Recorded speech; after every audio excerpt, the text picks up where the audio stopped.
Welcome back. You're watching 101. We're talking with Sir Richard Branson, the founder of the Virgin Group, an entrepreneur. One thing that you've done with Virgin is use that brand to cover everything from mobiles to music, airplanes to trains, and even your Virgin Galactic venture back a couple of years ago in 2004 with space travel for people, ordinary people. Is there anything you wouldn't touch with the Virgin brand? Is there anything any business you wouldn't take up for any reason? I wouldn't go into armaments. I wouldn't go into fuel or coal. I wouldn't go into cigarettes. But apart from that, if I felt we could make a real difference, I suspect we would, go into, quite a broad range of things. But we have to be sure that we can, shake up an industry, that we can do it better than other people have done it before, that we can, offer good value for money, and also that we'll actually enjoy what we're doing. Are you still up for the what the papers always call the self-promotional stunts that you used to? Because you did get your name out there in British culture, which is obviously not that receptive to it. Are you still up for doing that kind of stuff? Yes, I mean I'll still throw myself off buildings or out of balloons or over waterfalls or whatever if it's going to help get Virgin on the map.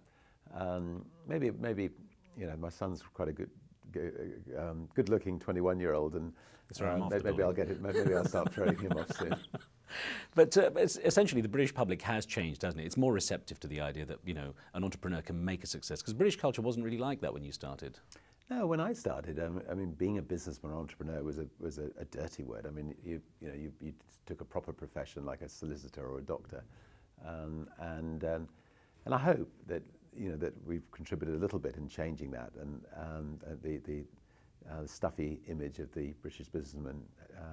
Anyway, hopefully we're moving it aside a bit.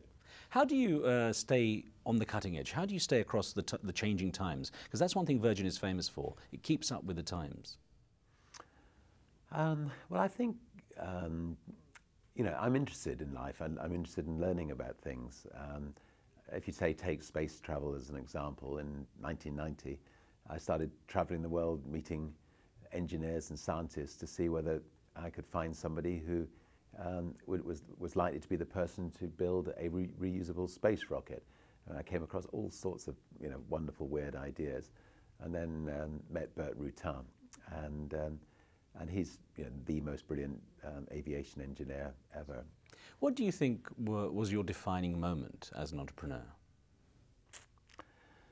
I think that maybe the most entrepreneurial thing I did was, the whole idea of going from, signing the Sex Pistols to starting an airline was quite entrepreneurial. And I think the day that, the day that our first 747 took off, where we'd launched this airline in 3 months, I think that was. Anyway, I definitely had a few tears in my eyes that day, and that was, that was an exciting day. Do you ever regret not getting involved with Stelios Hajianu? He'd come to you, I think, originally with EasyJet as well.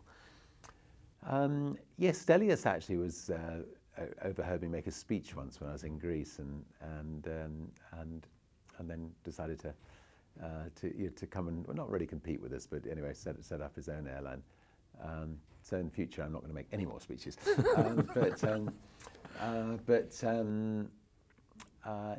I don't actually really regret anything. I mean, if I regretted things, I'd be a very sad person. I mean, I've had a fantastically full life. It's been very varied and so many opportunities. And obviously, in life, you're going to miss one or two opportunities. But it would be certainly sad for me to be regretting.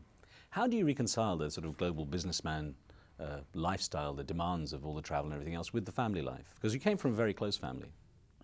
Yes, and I'm very lucky. I've been married for 30 years, and our kids, we are a very close family, and I'm very fortunate. My parents are still alive, and so it's nice to be able to share these things with them. Has there been any price to pay for the success? I don't think very much price to pay at all. I mean, the advantage of being a well-known public figure is you can cut through the red tape and you can get things done. So I can, pick up the phone to President Clinton or maybe even President Bush, and most likely get have them on the end of the phone. And so if I need to cut through the red tape, that's a great advantage. there are occasions that, one gets bombarded with projects and ideas and one's just tired and one would like to be able to disappear. But I'm able to escape, and that's part of the territory. And I suspect if nobody did bombard me and want my autograph or whatever, I'd think, oh dear, what am I doing wrong? Now, considering you started at a time where you were doing something others weren't, who did you look up to? Who are your mentors? Quite often, I think people need to not just look up to people who've been successful, but they can also look up to people who've actually tried and failed in life. And Sir Freddie Laker was a pioneering aviation person that I looked up to, whose company actually went bankrupt. But he tried very hard, and he set a pioneering example. It's actually often easier to follow a pioneer than actually be a pioneer. I suppose the greatest person I've looked up to in my life is, apart from family, is Nelson Mandela. I've been lucky enough to get to know him, work with him, and he's just a fantastic example to us all. And I wish he was younger, because I think he could. We need somebody to go to the Middle East and sort things out. You obviously love business, and you're doing something all the time, but do you have any specific long-term goals? Anything in particular you want to achieve?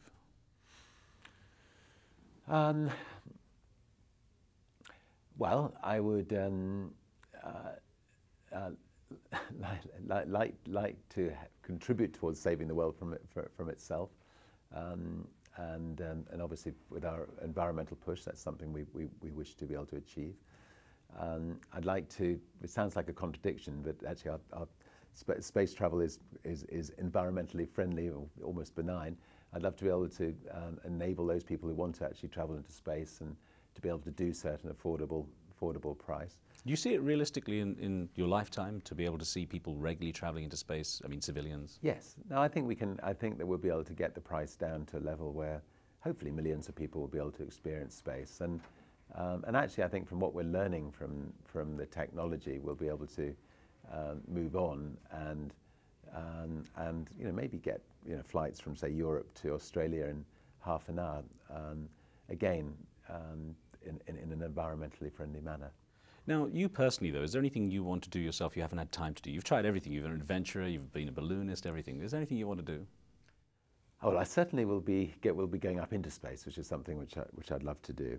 No, I think I mean on a personal basis, I'm trying to pull together an organisation called the Elders, which, in fact, working with Nelson Mandela to do this, which will be to look out for the 12 most respected people in the world, and also to have those 12 people properly geographically spread, so that these elders, in the same way that in an African village you've got elders that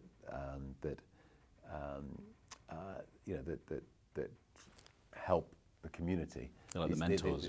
These elders can look at the bigger issues of the world, which governments can't do, such as global warming, such as conflict resolution. There was talk about you running for mayor of London at one point, that you might have an interest in doing something like this. Do you have any interest in politics? I know you describe yourself as a libertarian. What is that? Well, I'm not interested in going into party politics, or I think that I think I can achieve more from the position I'm in tackling global problems than I could going into conventional politics. What are my politics? I mean, I suppose that I believe that I believe in capitalism. I'm afraid, but it has to be benevolent capitalism, and yet I think I'm quite a liberal person in hopefully in my approach to people and life. Do you get time to unwind? Do you really get the silent moments? Yes, I mean I love sport, so I've just taken up something called kite surfing, which is a very energetic, exciting sport. Play a lot of tennis, ski, and I've got this tiny little island in the Caribbean called in the Virgin Islands, which we can escape to and pull up our drawbridge and have family and friends around. How would you like to be remembered? What would you like your legacy to be? When they say this was Sir Richard Branson, this is what he did, what would you like them to remember you for?